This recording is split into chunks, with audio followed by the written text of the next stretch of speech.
During a visit to New York, I had an opportunity to speak with Grenada's former climate resilience minister, Simon Stiell. He holds an MBA at the University of Westminster in the UK. In August of 2022, UN Secretary General Antonio Guterres appointed him as Executive Secretary of the UN Framework Convention on Climate Change, or UNFCCC. You were involved in your government in Grenada, and resiliency is a key word there, and trying to mitigate the effects of climate change. Is there a roadmap there for other countries? What did you learn in that process? Well, the first is limitations. So developing nations have limited fiscal space, limited capacity to do the things that need to be done. So that requires creativity. So the first is identifying things that can be done with the resources that you have, but pulling together your plans. That's what your national determined contributions, NDCs, your national adaptation plans, other resilience-based policies are about. Creating projects and programs which address the developmental challenges, climate-related challenges that you have, packaged in a way that can attract public finance, funding from development partners. But it's a slow and difficult process. So access to finance is one of the cries that you'll hear from developing countries. So you have those that say, well, there's money out there, but try getting it, and the hoops that countries have to jump through to access those funds. And those finance flows are so slow that you require fortitude, you require patience to do it. And unfortunately, climate change isn't waiting for you. But from my own experience, there are other small island developing states, other climate vulnerable countries that are being very creative in terms of how they develop their programs and how they are interfacing with the international community. But it's not enough. In June of 1992, the United Nations signed an environmental treaty. At the time, 154 governments committed to reduce greenhouse gases. Today, most of the planet has ratified the accord. The goal has always been to prevent interference with the planetary climate system. Let's talk a little bit about the treaty. It came into effect 30 years ago, dealing with greenhouse gases. Give me a sense of the trajectory. Where are we in terms of when it first occurred to where we are today? Well, I think it's been a long road. I think 30 years ago, there was a realization there's a problem.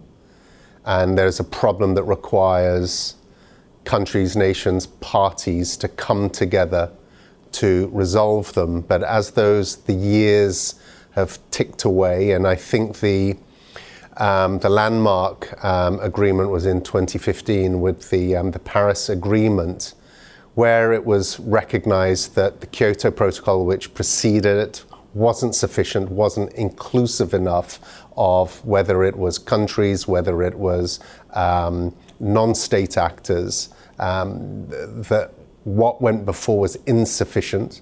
The climate trajectory has gone from, this is a problem, we need to be aware of it, we need to be doing something about it, to what we have today, which is a climate emergency. So the clock has run down on the issue very quickly. And we're now at a point where, the science is telling us we need drastic action now. And the evidence that we are seeing is telling us we need to take drastic action now. You just have to look at, you've just had Hurricane Fiona passing through the Caribbean, causing devastation. You've had what's happening in Pakistan, a third of the country underwater. Much of it's still underwater, millions displaced, billions of dollars worth of damage. We've had a record-breaking summer period, extreme heat, fires, droughts. climate change is very, very real, and the science tells us that we need to cut emissions by approximately half within the next 8 years. And we need to get to net zero by 2050 if we are to contain temperature rise to 1.5 degrees. So a critical time for the planet. It's a critical time for countries. It's a critical time for businesses, for communities, for us as individuals. Us as individuals, in your role, clearly, this is a pressing issue. But I wonder about people, if they're connecting the dots, if they're saying, geez, look at what's happening in Pakistan, and look at these fires here, and look at this. Do you think that it's sinking in just how pressing it is? For some, yes. For others, less so. But I think it's slowly, people are starting to join up the dots. Those connections are being made. And the most obvious is when it impacts you directly. If it's something that's obscure at some island somewhere in the Pacific or in the Caribbean, some distant far land, it's abstract. But when impacts are being felt, on your doorstep, people then start to realize. And I think with each passing season, I think that awareness is increasing, but still not fast enough for people to take the necessary steps. Again, whether it's on an individual level, whether it's at a state level, we're still not doing enough. There are some positives in it. As I said, look at the, awareness is growing. There are some incredible things happening in terms of action taken.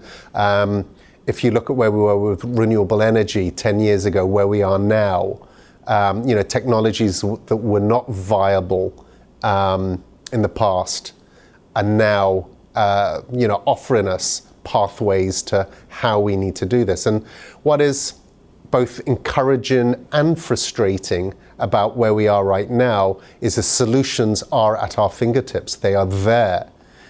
We know what needs to be done, we know how to do it, and we know when we need to do it. There are still some gaps in that, but there is sufficient body of solution material. It is having that political will to take those necessary steps. And of course, the thing that binds a lot of the talk about how to solve this, it requires investment. And right now, the talk is about the $100 billion per year that developed countries are obligated to providing developing countries to adjust to these changing weather patterns. But even those hundreds of billions aren't what it's going to take. It is trillions of dollars. So on the one hand, there is a massive cost deficit, investment that is required. But on the other is also the cost of inaction. And when you start weighing up the losses, the damage that is being caused, the impacts by climate change, and that cost across the globe is far higher than the cost of taking the necessary steps to get this thing under control. And as you well know, because you're running from meeting to meeting, for a couple of years we didn't have that here in New York because of COVID. Have you seen backsliding as a result of COVID? Because it's obviously an easy cover for a government to say, oh, well, we've got these economic hardships because of COVID. We can't really make the necessary contributions, and we'll get to climate later when, as you know, that's not an objective anybody wants. But is there an issue there? Yes. The pandemic caused, flows of public finance shifted from what some that was earmarked for climate for other developmental purposes were redirected to addressing the pandemic, whether that is from the health perspective, whether it is from the economic stimulus packages that most countries had to put in place to address the economic fallout from the pandemic. It also drew away international attention. We seem to, as a global community, only be able to deal with one crisis at a time. So COVID, and rightly so, in terms of the threat that that COVID presented. It did require that attention, but it also required that the foot had to be kept on the pedal in terms of pushing forward with climate action. There was a short respite in terms of emissions, global lockdowns, emissions reduced temporarily, but we're already back up beyond pre-pandemic emission levels. So the pandemic exacerbated the where we are in terms of how we're supposed to be responding to climate. Since the 1992 treaty was signed, the UN's Conference of Parties has been held almost annually. Every year, a specific country hosts the event. COP27, held in Egypt, reaffirmed the commitment to saving the planet. Parties agreed that developed countries would aid underdeveloped countries through a loss and damage fund, which helps them adapt to climate change. You know, do you see a lot of the same rhetoric every time? Is it a lot of arm twisting? Give us a sense of what it's like behind the scenes there. Well, I think it's the General Assembly on steroids. I think it's the world's largest international conference. You have anything up to 45,000 people could be participating in one of those, the COPs. And there are two elements of it. There are the government participants, but there are also a lot of non-state actors who are there, the private sector, civil society, philanthropy, academia. So it's a broad mix, but it's the one opportunity the global community has to come together, to talk about, to negotiate, to find solutions, to reach agreement on some of the key issues that impact how we respond globally to climate change. So it's very intense, slow, it's hard, it's frustrating. The decision-making process is by consensus, and it is by parties, and you have 193 countries represented in the discussions. So to get everyone to agree to a particular position, and many of these positions have political implications, economic, social implications, so highly contentious. So it's a complex process, but it's the best thing that we have in terms of coalescing around common issues and common solutions. At the end of the day, that's where the needle actually moves. You can agree to policies, laws, regulations, etc., but those who have to respond, it's industry, it is the private sector. And that area of the discussion, of the it's outside of the negotiations, but recognizing the important role that it plays is increasing in significance. But the challenge there is, something that's involuntary pledges, involuntary commitments. It's how do we actually convert those into concrete actions? And that is some of the work that is taking place. And then how can that be pulled as, well, we're looking at it as a virtuous circle. So what happens within the intergovernmental part, those negotiations, how can progress there influence what happens to those elements outside of the process? And then how can ambition, delivery, achievements, concrete achievements outside of the process feed back into that intergovernmental piece and create this ambition cycle? Speaking of ambition, China's been very ambitious about deploying wind, solar. We know that the majority of the electric vehicles sold recently, I think Bloomberg did a story where China's gobbling them up at a furious pace. Can you talk about the efforts underway in China and what you're seeing there? Well, China is the largest global emitter, and action taken, whether it's negative, whether it's positive, really moves the needle.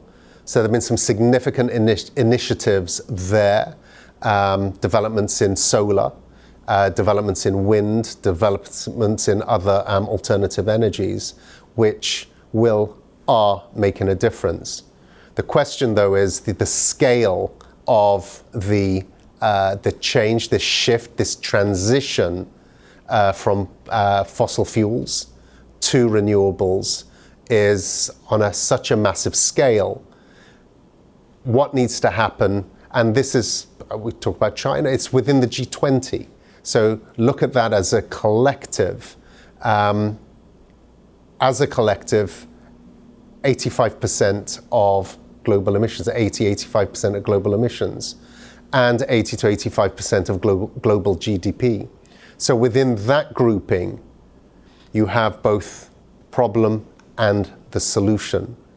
So activity, action, climate action that addresses the emergency, that is where we will see real movement in terms of getting to the targets that are required.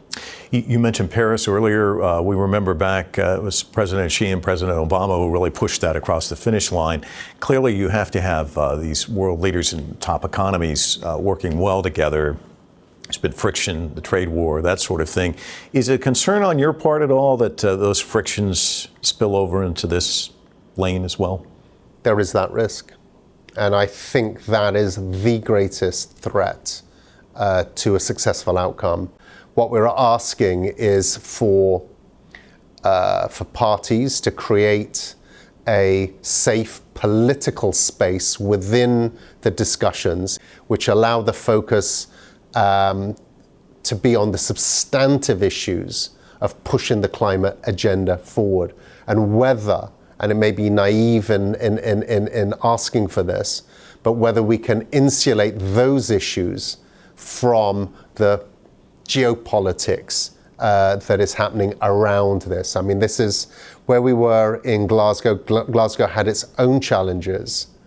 We were able to work through those and land with some very constructive outcomes.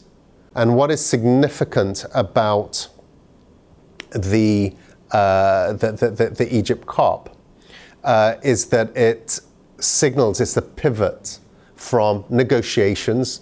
There are initiatives that are going to be presented. There are areas that are going to be discussed, whether it is on adaptation, mitigation, finance, loss and damage. There is progress to be made on all of those key work streams. And we're hoping that we will continue to build momentum coming out of Sharm el-Sheikh. You talked about the G20. You're from Grenada.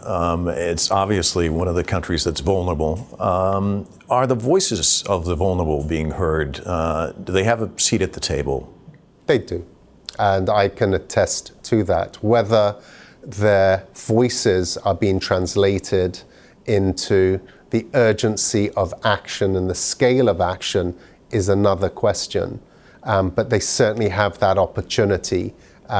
It is a party-driven process, and the voices and the responsibility, one of the roles of the UNFCCC is to ensure that those voices are given the space they need to get their positions across, and for those positions to be factored into that final decision. Before becoming a politician, Stiell spent 14 years in the private sector, holding executive positions in various technological companies, including startups. You worked in the technology sector, Silicon Valley. We see those people out in front and coming up with, thinking outside the box. And can you talk a little bit about that? What does the technology sector bring to this? I mean, what is your style of thinking? How might it differ from somebody else who jumps into this, who comes from another space? Do you think that you approach it differently?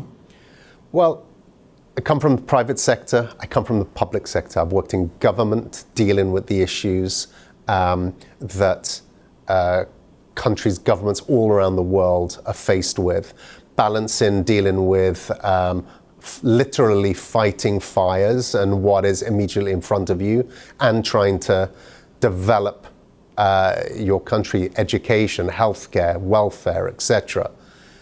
But background is also, I also understand industry. I understand the private sector, how it thinks.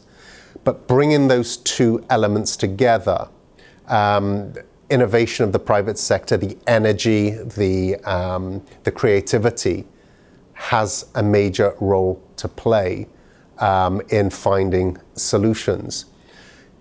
It isn't about looking at future technology. We need stuff that can be done and implemented right now. But I think we have to bring everything that we have to the table. There are technologies, there are approaches, both nature-based and technology-based and human-based in terms of our own human interactions as an individual, that we can bring to bear right now that will make a significant difference and get us to where we need to go to. Simon Stiell, you'll need the strength of steel to take on this issue. Thank you so much for your time. Really appreciate it. Thank you.